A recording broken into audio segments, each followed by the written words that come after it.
reproché à trois conseillers, donc mon client, conseiller président Emmanuel Bertilaire. Nous attendons que nous gagnions que l'ULCC a joué un rôle de vigile, même par prévention, pour aider la société à venir en vérité dans le cadre de ça. Mais malheureusement, nous jouons une institution qui, par la constitution pareil, mais sont institutions qui substituent avec toute juridiction qui gagne dans la chaîne pénale là. Ils tournent un enquêteur, ils tournent un parquetier.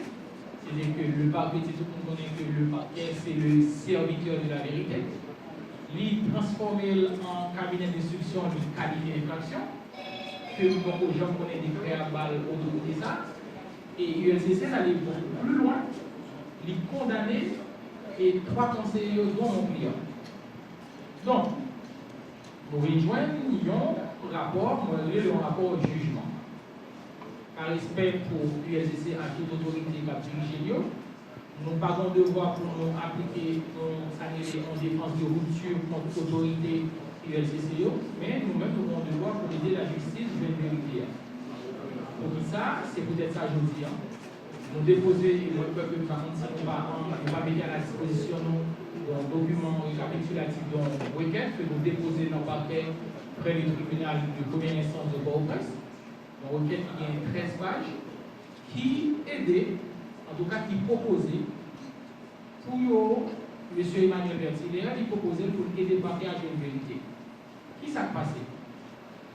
La personne poursuivie, jusqu'à présent que le conseiller président Emmanuel Bertilaire n'est pas encore poursuivi par la justice, il y a une enquête qui a cheminé au parquet. Maintenant, c'est le parquet qui va décider est-ce que lui-même, M. Emmanuel Bertilaire, a bien qualité de personne poursuivie, mais à ce jour, il n'a pas de qualité de personne poursuivie. Mais, au niveau de la justice, bon principe, ce n'est pas seulement le parquet en tant que serviteur de la vérité qui gagne pour chercher la vérité en eux. Mon y a poursuivant, il doit pour participer, ça veut dire la participation à l'enquête pénale. Il faut le participer, il faut le proposer pour dire, monsieur le commissaire du gouvernement, mes côtés m'a orienté pour faire vérité. C'est dans le cadre de ça, nous déposons une requête par le biais de M. Bertilaire, nous déposons une requête par le biais de son conseil, qui c'est moi-même, jusqu'à présent en tout cas moi-même. Nous déposons une requête pour capable de démontrer le parquet en grosso modo, mais qui pointe que nous qui a affaibli justice, qui a affaibli justice pénale particulièrement.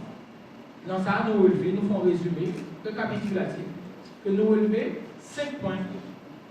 La première chose, c'est que c'est regrettable que l'ULCC et ça sont faits, peut-être que sont faits, on fait d'annonce, ils veulent qu'on ait fait d'annonce, pour côté nous, ils veulent choquer tout le monde.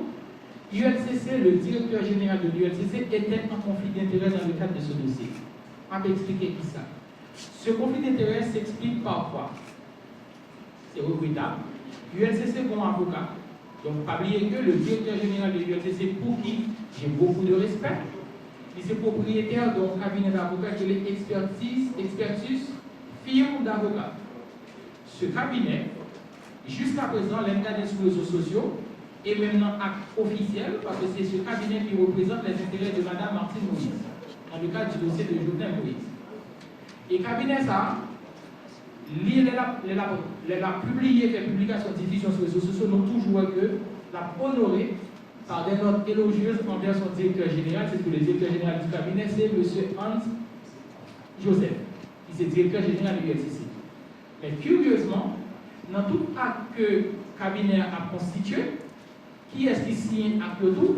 C'est mon autre avocat, mon confrère, à qui je porte beaucoup de respect, c'est mon aîné et qui est très compétent. Malgré dit encore pour qui je porte beaucoup de respect, c'est M. Wilson Estimé, qui signe dans tout acte expertise, qui constitue pour le cabinet Martine Moïse. Et bizarrement, et c'est regrettable que d'assister ça dans un état de droit, même M. Wilson Estimé, mon confrère, mon aîné, que je respecte beaucoup, c'est lui-même qui constitue pour Raoul Pierre-Vitou dans le cadre dossier de l'ULCC. Automatiquement, pour la crédibilité de l'enquête, pour la sincérité de l'enquête, et aussi pour le respect de l'état de droit, le directeur général de l'ULCC aurait dû se déporter de ce dossier. Pour dire, écoutez, enquête n'a pas crédible encore, L'imparler de crédibilité ne veut dire que le directeur général aurait été soudoyé. Ce n'est pas ça que je dis. Parce qu'il vient un conflit d'intérêt. Et qui ça conflit d'intérêt? Conflit d'intérêt, c'est les deux. Ou bien une opposition entre deux intérêts. C'est deux intérêts opposés parce que le directeur général ligue un intérêt privé par rapport parce qu'il y a une collaboration libérale régulière avec des personnes estimées qui en opposition avec un intérêt privé à moi-même client non parce que donc conflit d'intérêt qui est avéré parce que le conflit d'intérêt pas bien le conflit d'intérêt est d'autre public. Le conflit d'intérêt on y a des gens qui vont dire mais le directeur général est en incompatibilité. Il va avocat encore mais non c'est pas ça. Parce que le conflit d'intérêt, le secret professionnel et le conflit d'intérêt s'étend à l'ensemble du personnel du cabinet. Même le c'était un simple secrétaire qui est dans le cabinet, même Hans Joseph, en fait, dans le cabinet expertise Vimnan, un simple secrétaire. Si simple secrétaire, ça c'était un proche, M. Raoul Pierre-Louis, automatiquement, M. Hans Joseph, Edith Joseph, est supposé déporter le dossier parce que le conflit d'intérêt avéré. Maintenant, et là encore, en tout état de cause, quel que soit le conflit d'intérêt retenu par le parquet ou pas, de toute façon, tout le monde connaît que le commissaire du gouvernement, l'actuel commissaire du gouvernement,